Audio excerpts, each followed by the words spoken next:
नमस्ते।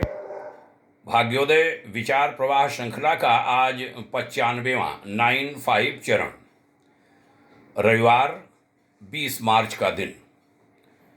आज का विषय लेता हूं बेसहारा गोवंश या यूं कहें आवारा गोवंश।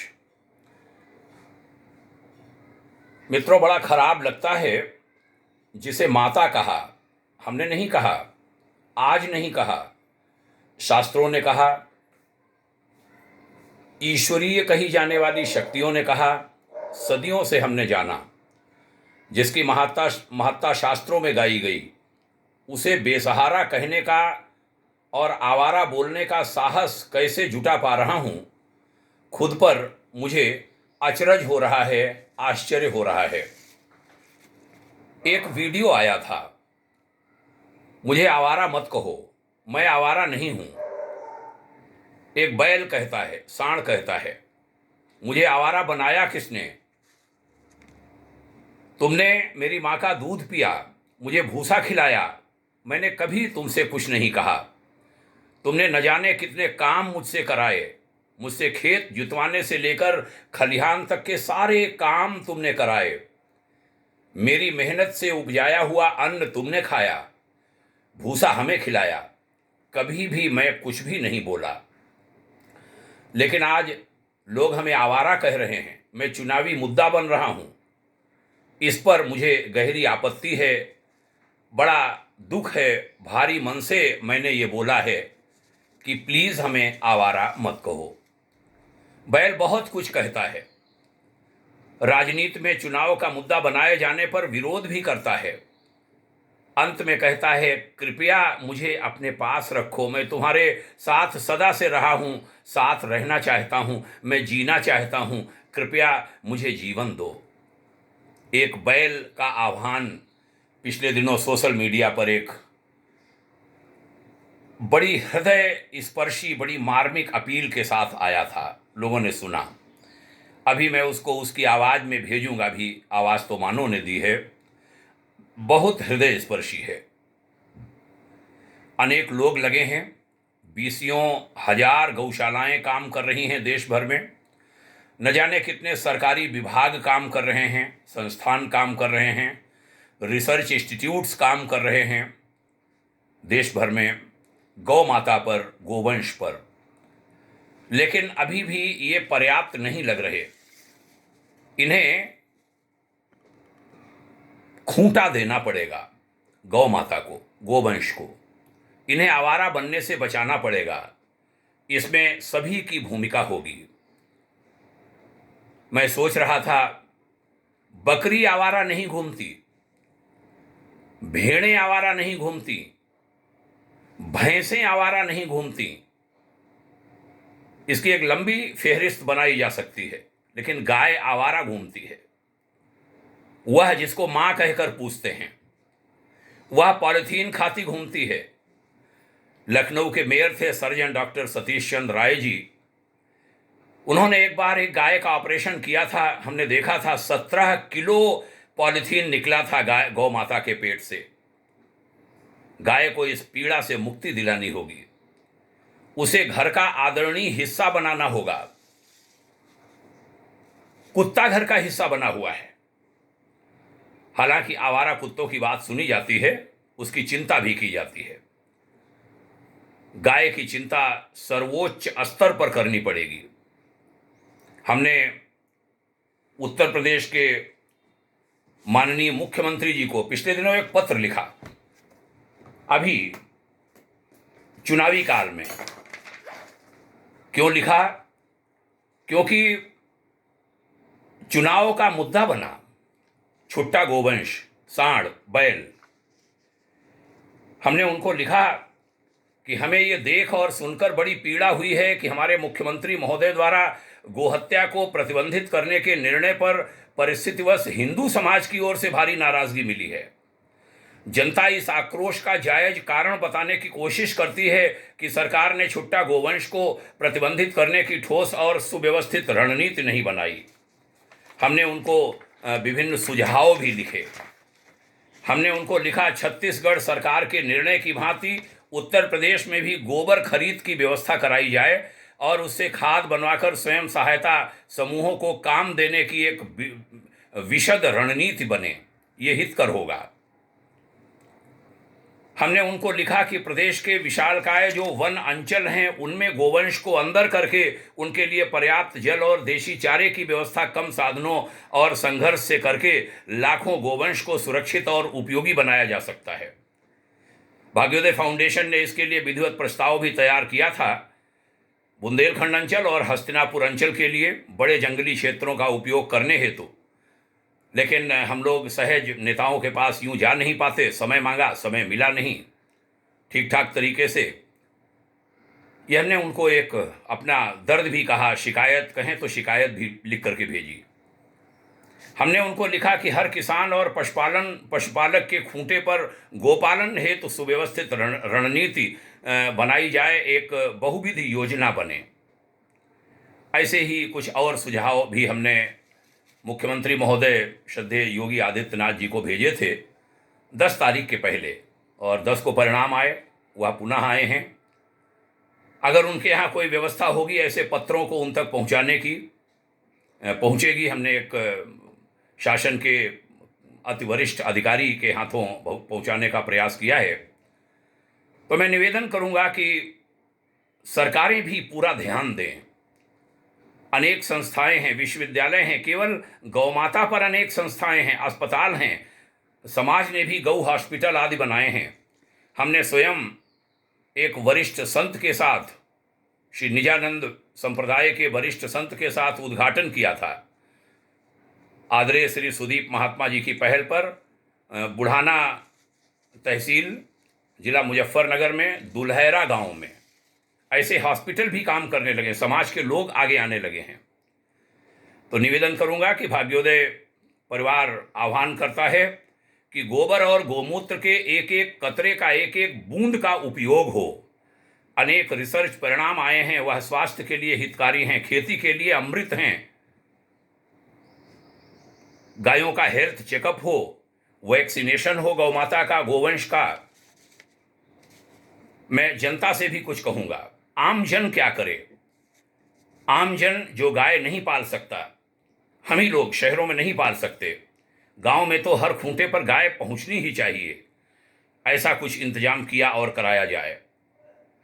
आम जनता गोदुग्ध का महत्व समझे, अच्छे से उसे बताया जाए पूरे देश को। लोग गाय का दूध खरीदें, वो अमृत है, उसे मांगें। मिल्क प्रोडक्ट खरीदें, मांग मांग कर वह लें। कहते हैं आवश्यकता आविष्कार की जननी होती है। आप मांग बढ़ाएंगे तो आय बढ़ेगी गौशालाओं की, गौमाताओं की। गौमाता की कीमत बढ़ेगी, उनका महत्व बढ़ेगा। आम जन, देश की जनता अपने हिस्से का तो काम करे और सरकारें, संस्थाएं अपने हिस्से का करें। सरकार को सुझाव दूंगा, और कुछ जो बड़ी संस्थाएं हैं, अमूल है, पराग है, पतंजलि, सारस, आनंद, ये सब गोदुग्ध पर काम करने वाली संस्थाएं कम से कम ₹1 प्रति लीटर गोदुग्ध की बिक्री पर गौमाता के लिए कंट्रीब्यूट करें। इससे गौशालाएं मजबूत होंगी और वह धन यहाँ वहाँ उसका दुरुपयोग न हो, सही तरीके से लगे। अमूल, पतंजलि और ये सब संस्थाएं गौशालाओं से बेटर रेट पर गोदुग्ध और अन्य उत्पाद खरीदें। हर आदमी गौमाता से अपने आप को जोड़ ले, ये जरूरत है। इससे कल्याण होगा गौमाता का। इतना तो कम से कम करें ही। आगे और कहूंगा, भोजन हर घर में बनता है। कौन है जो भोजन नहीं बनाता, खाना नहीं बनता। 1-2 रोटी गाय के लिए निकालें।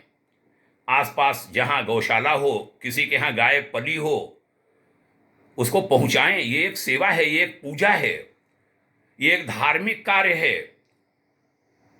अगर पुण्य आदि की बात सोची जाती, इससे पुण्य मिलेगा। भारत की तो संस्कृति है पहली रोटी गाय की और आखिरी रोटी कुत्ते की। ये परंपरा बंद हो रही है। हमारी नई जो बहुएं हैं, बेटियां हैं, उनको शायद बड़ी माताएं, दादी, नानी, सास वो बता नहीं पा रही। वो बताना होगा, वो लौटाना होगा उसको। इससे गाय बचेगी। और गोवंश नहीं बचेगा तो आप नहीं बचेंगे, आपके बच्चे नहीं बचेंगे। आपकी रक्षा के लिए, आपके बच्चों की रक्षा के लिए गोवंश को बचाना बहुत जरूरी है। हमें याद है मां विधिवत ये करती थी, आज भी हमारे घर में होता है, मेरे अपने घर में होता है। पता नहीं आगे की पीढ़ियां हमारी कितनी ले पाएंगी उस संदेश को। परस्पर सहगमन हमारी परंपरा रही है, मानव की और गोवंश की।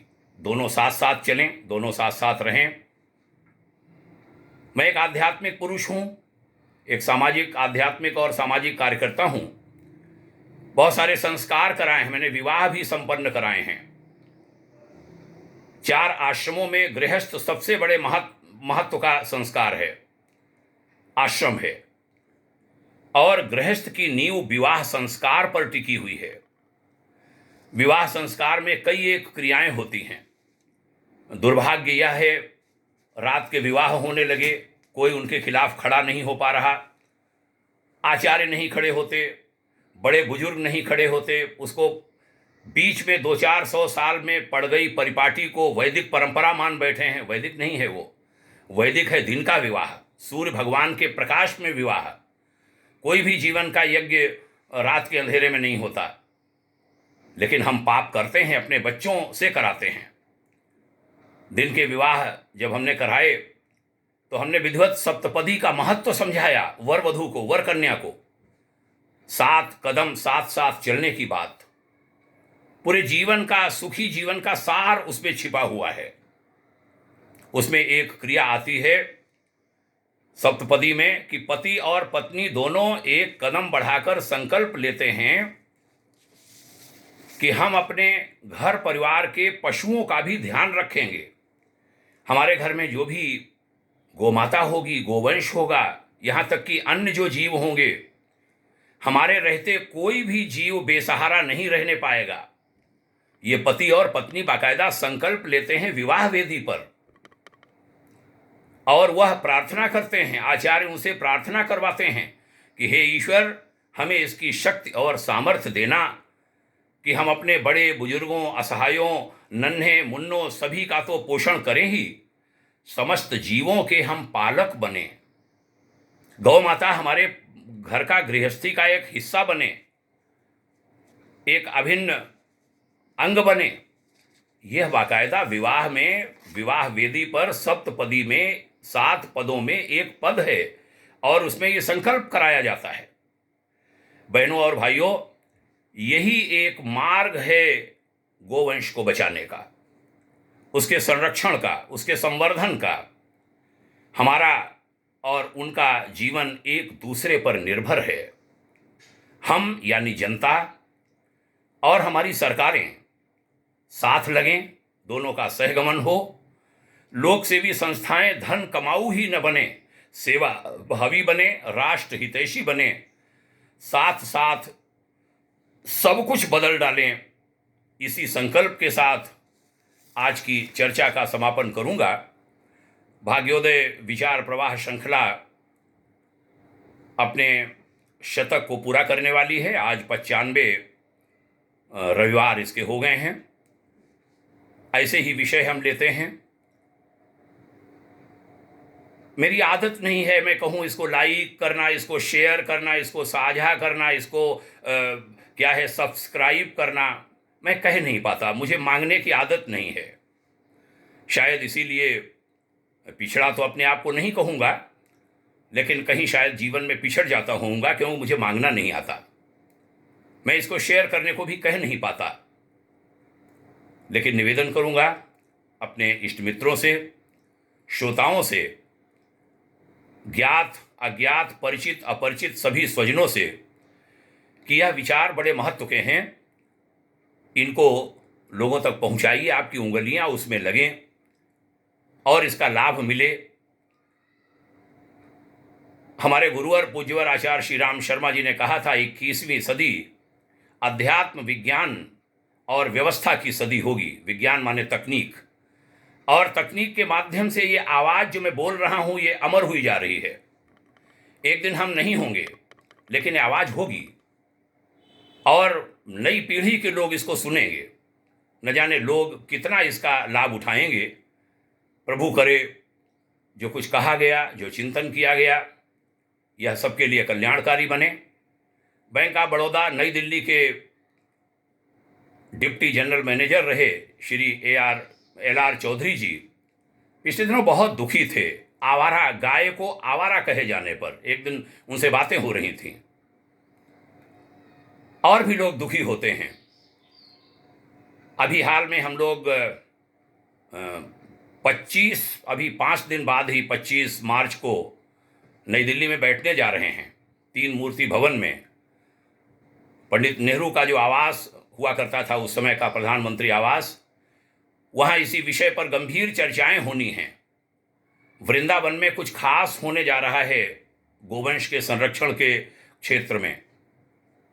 राष्ट्रीय गोधन महासंघ उसमें बड़ी भूमिका निभाने जा रहा है। श्री विजय खुराना जी उसके राष्ट्रीय अध्यक्ष हैं, बहुत समर्पित हैं। लगभग 20,000 गौशालाओं को उन्होंने एक सूत्र में बांधा हुआ है। तो ये सब काम होंगे, निराश नहीं होना है। निराशा को हमने तो कभी पास फटकने नहीं दिया। आशा ही जीवन है। गौ माता को सादर नमन करते हुए आप सभी से पुनः प्रार्थना, अपने आप को गौ माता से जोड़िए और जो कुछ हम कर पाएं वह अवश्य करें। ऐसे संकल्प के साथ इस चर्चा का समापन करता हूं। पुनः आप सभी को हार्दिक प्रणाम। जय हिंद, शुभकामना। ओम शांति।